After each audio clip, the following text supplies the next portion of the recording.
Il est 19h ici à Paris. Bonsoir à tous. Bienvenue sur France 24 dans Paris Direct. Si vous nous rejoignez à la une de l'actualité ce soir, chaque jour de guerre et le choix de Vladimir Poutine. Déclaration tout à l'heure à Varsovie de Joe Biden.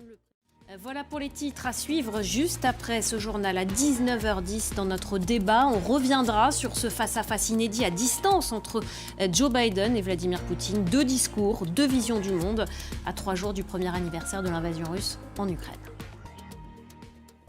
Joe Biden est donc en Pologne au lendemain de sa visite surprise à Kiev. Depuis le palais royal de Varsovie, le président américain a réitéré tout à l'heure son soutien à l'Ukraine. Il a affirmé que l'Ukraine ne sera jamais une victoire pour la Russie. On écoute tout de suite Joe Biden.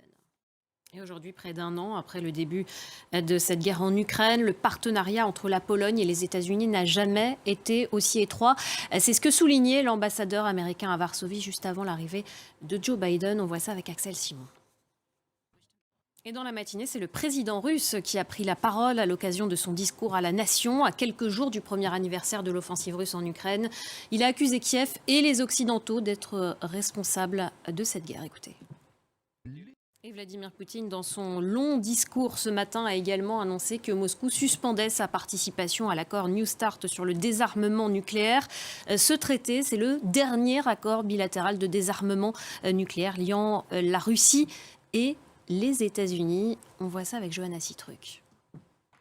Et puis en Ukraine, un bombardement à Kherson, au sud du pays, a fait aujourd'hui au moins 5 morts. La Russie tue sans pitié des civils là-bas, a dénoncé tout à l'heure le président ukrainien Volodymyr Zelensky.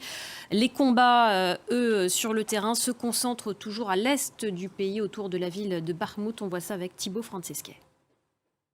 Voilà pour cette large page consacrée à la guerre en Ukraine. Dans l'actualité internationale également, la terre a encore tremblé hier lundi dans le sud de la Turquie, en Syrie. 2 nouvelles secousses ont fait au moins 6 morts et 300 blessés. C'est la fin de ce journal. Dans quelques instants, le débat sur France 24. Restez avec nous.